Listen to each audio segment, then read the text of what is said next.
时年32岁的妮可在家遭遇了袭击。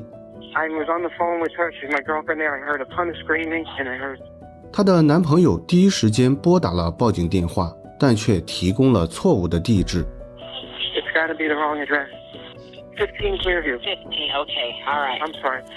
警方到达现场后，凶手早已不见踪影。混乱的房间内只剩下身受重伤的妮可和她2个惊慌失措的年幼孩子。一开始，妮可的男友成为了最大的嫌犯，但后来警方又有了新的重要发现。原来刚刚的报警录音中隐藏着关键线索，真相并非表面上那样简单。那么男友为何会提供错误的地址？录音中又隐藏了哪些秘密？接下来让我们走进这起案件。大家好，我是大熊。今天分享的案例发生在美国佛罗里达州圣彼得堡。该市位于佛罗里达州西部，靠近墨西哥湾，距离坦帕大约15英里，常住人口约为26万，是皮尼拉斯县最大的城市，也是佛罗里达州第4大城市。主人公妮可于1971年出生在弗吉尼亚州马纳萨斯市。她成长在一个幸福的4口之家，是家中的长女，有一个小3岁的妹妹。据她的妹妹描述，妮可是一个非常称职的姐姐，但不是传统意义上的乖孩子，主要表现在她非常有主见，不喜欢听取父母的意见。例如，妮可在高中时期经常与男同学混在一起，招来了不少烂桃花。还有高中毕业后，她不顾父母反对，独自前往了马萨诸塞州上大学。而更让父母难以接受的是，妮可在大学毕业后嫁给了一位名叫唐纳德的年长男子。 He was 18 years older than her, 5 years younger than me, and he had been married several times, and he had 2 kids. I said to her, that's a lot of baggage to deal with, Nikki. He was not ever what I expected Nikki to end up with, but she wasn't listening to anything we said. Nothing. 正如妮可的母亲所说，唐纳德比妮可年长18岁，并且经历了多次婚姻。从父母的角度来看，2人确实不太般配。但当时只有22岁的妮可并不在意，她看中了唐纳德的成熟稳重，以及有一份稳定的狱警工作。因此妮可没有听取父母的建议，于1994年嫁给了唐纳德。接下来的3年里，妮可与唐纳德一直生活在马萨诸塞州，并先后生育了麦克斯和德鲁2个儿子。然而，由于他们的大儿子麦克斯患有先天性脑积水，马萨诸塞州的寒冷气候会导致他的血管收缩，增加颅内压力，引发头痛和其他不适症状。于是，出于麦克斯的健康考虑，妮可与唐纳德在1997年举家搬到了气候温暖的佛罗里达州。Where are we? Where are we? We're at the pier. Where? St. Petersburg. 虽然从这段家庭影像来看，2人在初到佛州时精神状态非常不错，充满了希望与新鲜感，但是没过多久，他们就面临了来自各方面的压力。首先是经济方面，由于当时唐纳德已经44岁，辞去原来的狱警工作后，他很难再找到适合自己的工作，收入相比之前减少了很多。其次是他们遇到了医疗纠纷，在给儿子麦克斯治病期间，一位医务人员使用了错误的药物，导致麦克斯的病情没有得到有效控制。为此，妮可和唐纳德将涉事医院告上了法庭。由于这场官司持续了数年之久，他们不仅耗费了大量时间和精力，还欠下了许多债务，这让妮可和唐纳德承受了巨大的精神压力，经常因为琐事爆发冲突。或许正是由于这一系列原因，最终2人在2001年结束了7年的婚姻。根据儿童最佳利益原则，妮可获得了2个儿子的完全监护权，而唐纳德仅有每月几天的探视权。不知道是不是巧合，妮可和唐纳德刚刚结束婚姻，紧接着麦克斯的医疗官司便很快结束，医院总计赔付了150万美元的赔偿款。作为麦克斯的监护人，妮可自然成为了赔偿款的实际控制者。他用这笔钱购买了房子和汽车，过上了富足安逸的生活。接下来的2年里，妮可不再外出工作，将主要精力放在了照顾儿子们身上。当然，只有30岁的她也没有放弃寻找爱情。She was looking to find somebody who was decent and had a job and liked her kids. 自从离婚后，妮可先后交往了2任男朋友，最后一任名叫克里斯，他是一位电脑工程师，有稳定的工作，也喜欢妮可的2个儿子，符合妮可对未来伴侣的所有期望。然而2人交往了仅仅不到4个月，悲剧突然降临。一天的夜里，妮可紧急拨打了克里斯的电话，接着便遭遇了可怕的事情。2004年1月8日晚上9点30分，皮尼拉斯县警察局接到了克里斯的报警电话。他表示，刚刚在与妮可通话时，突然听到了妮可的尖叫声和打斗声。现在他们仍在通话，并且尖叫声还在持续，疑似妮可正在遭遇袭击。911, what's your emergency? I need somebody to immediately to go to 12 Fairview in Safety Harbor. Okay, for what? I was on the phone with her. She's my girlfriend there. I heard a ton of screaming, and I heard some noise in the background. I'm still on the line, and I hear a ton of noise. I don't know what's going on. 接到报警后，警方很快赶到克里斯提供的地址，结果发现这里并不是妮可的住所，而是妮可的邻居家。巧合的是，这位邻居刚好也叫妮可，并且也刚刚结束与男友的通话，这让警方误以为克里斯可能是在恶作剧，导致浪费了宝贵的救援时间。最终经过多方确认，警方在晚上10点，也就是大约接警的半个小时后，才来到正确的地址。此时凶手早已不见踪影，而妮可也因为头部遭到重创，陷入了深度昏迷。只见她穿着便装倒在了卧室的床上，额头已经完全凹陷，身上遍布脑浆和血迹，身体旁边有一部手机、一台笔记本电脑和一个游戏手柄，而连接手柄的电视机上还在播放儿童游戏画面，看上去像是凶手当着孩子们的面袭击了妮可。见到这幅场景，警方第一反应是妮可可能遭到了报复，她的男友克里斯具有很大的作案嫌疑，因为克里斯不仅提供了错误的地址，而且一直没有现身，似乎是在利用报警躲避调查。于是在将妮可送到医院后，警方通过接线员向克里斯发出了接受调查的通知。 Okay, we need you to go over there because they're going to talk to you about what you heard on the phone. Okay. 在等待克里斯到达期间，警方尝试询问了妮可的小儿子德鲁，因为稍大一些的麦克斯患有脑部疾病，当时还无法开口说话。根据德鲁所说，事发之前他们刚刚从克里斯的住所回到自己家，当时德鲁正在客厅写作业，克里斯则在卧室里打游戏，而妮可正在另一间房间里忙着其他事情。不知道过了多久，妮可所在的房间突然传来一声尖叫，随后一名身穿黑色衣服、头戴黑色面罩的男子手持一根银色柱状物体，追着妮可跑进了克里斯所在的卧室。紧接着卧室就传出了砰砰砰的敲击声和妮可的惨叫声。随着声音越来越激烈，德鲁也愈发感到惴惴不安。他很清楚母亲正在遭受袭击，却又无能为力，只能蜷缩在沙发旁边，祈祷这一切尽快结束。不知道又过了多久，各种声音戛然而止，德鲁感觉凶手可能已经离开，于是蹑手蹑脚地来到了卧室，结果发现哥哥麦克斯不见了，卧室里只有身受重伤的母亲妮可。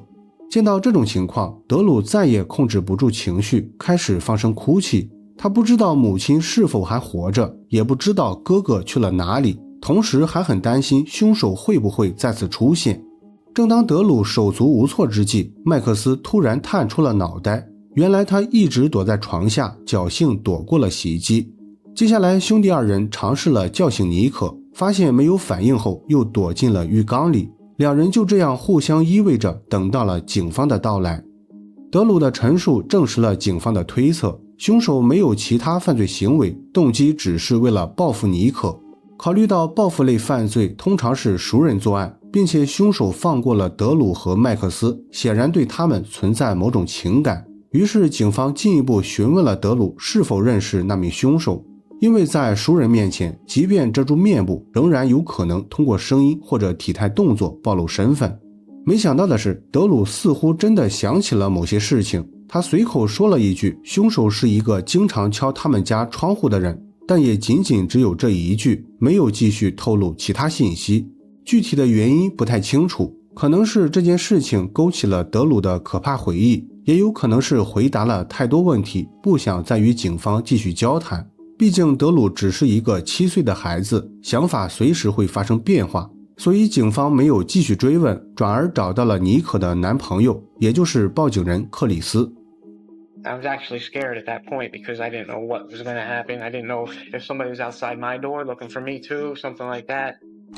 克里斯首先解释了为何没有去妮可家提供帮助，接着又讲述了事发前的整个经过。据他所说，这天晚上9点左右，妮可带着2个孩子从他的住所离开，准备回到自己家。原本这段路程大约需要15分钟，但是不到5分钟后，克里斯就在电脑上收到了妮可的即时消息，内容是2个大写的 HB。 由于克里斯不明白 HB 的含义，也不清楚妮可为何这么快就回到家里，因为当年的手机大部分没有上网功能，妮可必须要用电脑才能发送这条消息，所以克里斯就在回复中表达了疑惑。大约过了20分钟后，妮可再次发来消息，表示刚刚的 HB 不是他发送的，怀疑有人闯入了他的住所。随后妮可便给克里斯打了电话，准备在通话期间检查一下房间。然而通话刚刚开始，克里斯就听到了妮可的尖叫声和嘈杂的打斗声。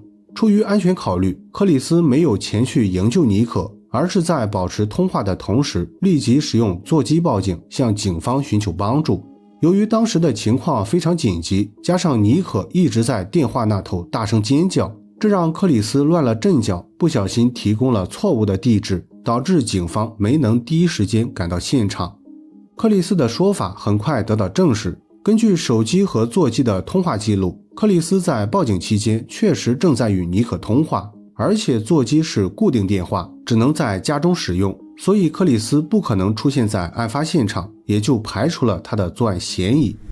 接下来警方联系了妮可远在1500英里外的父母，一方面当时妮可的情况非常糟糕，医生初步评估她已经脑死亡，随时可能需要家属做出决定。另一方面，警方也希望通过妮可的父母获得相关线索，毕竟他们最了解妮可，也最有可能知道谁可能会是凶手。That's when he asked me, do you know any of the men in Nikki's life who would want to hurt her? I said, well, if I had to guess, I'd put my money on Don. He's the ex-husband, the father of her kids. He would get control of the estate that was being held for their son. 正是通过妮可的母亲，警方很快锁定了下一位嫌犯，妮可的前夫唐纳德。因为唐纳德是本案最大的受益者，一旦妮可死去，他不仅可以重新夺回儿子们的监护权，还能管理大儿子麦克斯的巨额医疗赔偿款，简直是人财两得。于是警方立即审问了唐纳德。唐纳德坦言，他确实很想要儿子们的监护权，也想要管理那笔巨额赔偿款，但相比之下，他更在乎儿子们的感受，绝对不希望他们失去亲生母亲。为了证明自己的说法，唐纳德提供了不在场证明，并且讲述了一件警方不知道的事情。 Even leave her alone, hunting her or stalking her or whatever. And I said, well, you might have to take a restraining order.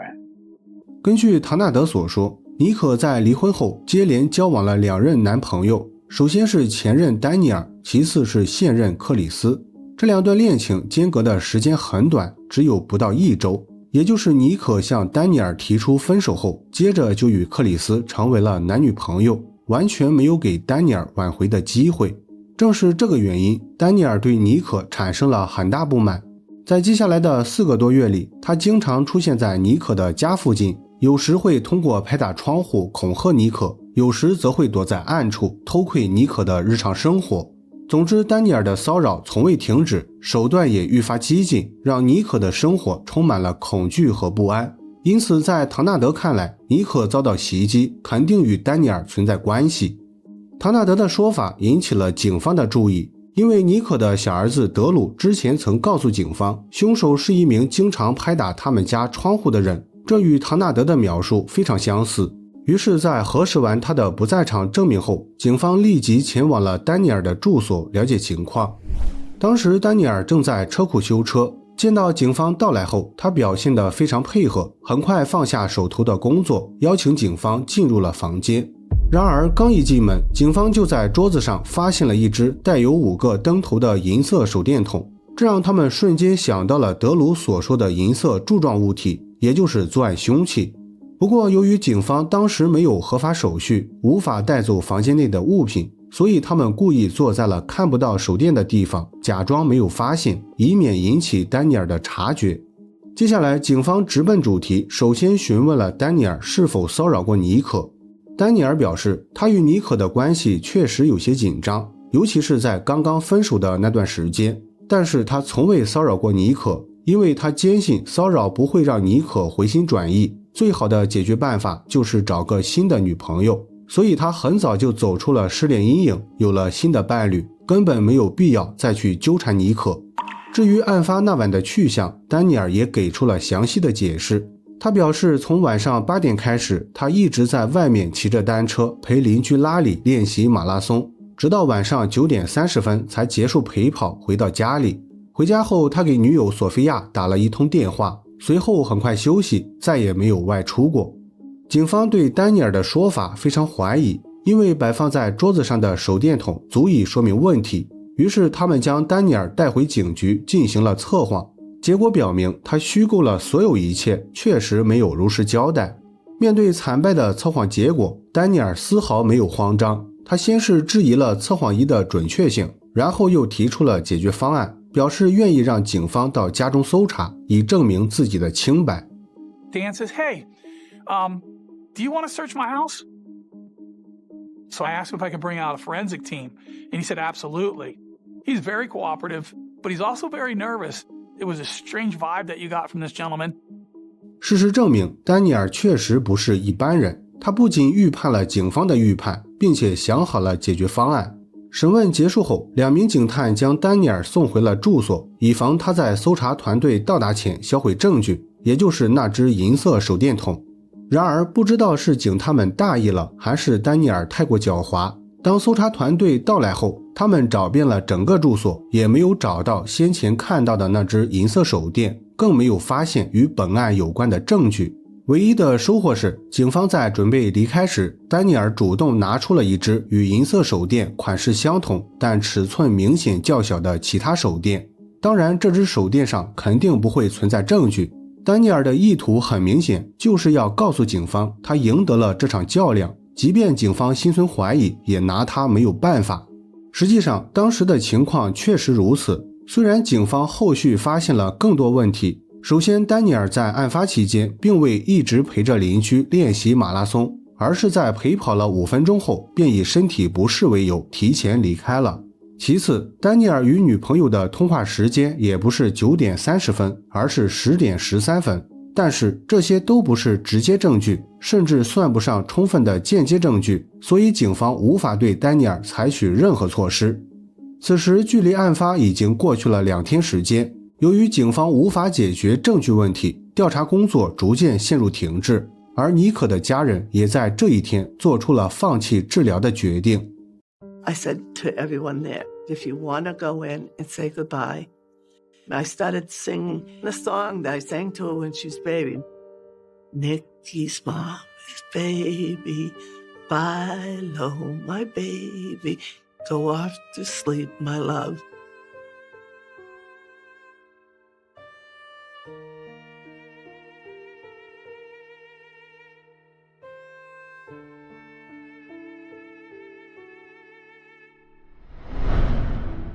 2004年2月16日，案发39天后，本案仍然没有任何突破。无奈之下，警方决定放弃调查。按照处理流程，他们整理了所有办案材料，以便完成最后的结案工作。然而，就在整理办案材料期间，一位细心的转录员无意间发现了关键线索，准确地说是听到了关键线索。因为转录员的工作主要是将音频内容整理成书面内容，而破案线索就隐藏在警方录制的审问录音和克里斯的报警录音中。毫不夸张地说，发现线索的经过完全是巧合和运气，两者缺一不可。首先，妮可的父母、前夫和男友在接受问话时都将妮可称为 Nikki， 也就是妮可的昵称。只有妮可的前男友丹尼尔将妮可称为 Nico， 也就是妮可的正式名字。正是这个细微的差别给转录员留下了深刻的印象，也让他对每个人的声音产生了记忆。其次，在处理完审问录音后，转录员刚好接到警方送来的报警录音，结果他就在处理报警录音时无意间听到了凶手的声音。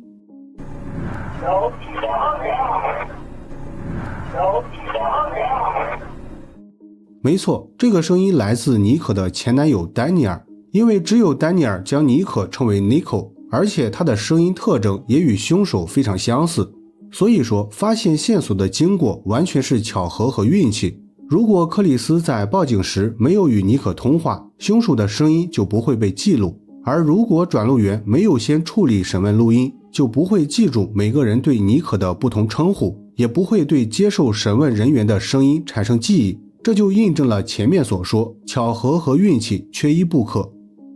2006年1月26日，案发2年后，警方完成了最后一项工作，成功说服丹尼尔的家人为录音中的声音作证，并以谋杀罪逮捕了丹尼尔。最初，警方希望通过确凿的证据促使丹尼尔承认罪行，因为他们不想让妮可的儿子德鲁承受出庭作证的情感压力。但由于丹尼尔始终不肯配合，无奈之下，警方只好与他达成了认罪协议，而且是一厢情愿的认罪协议，也就是丹尼尔只是签署了协议，并未承认罪行。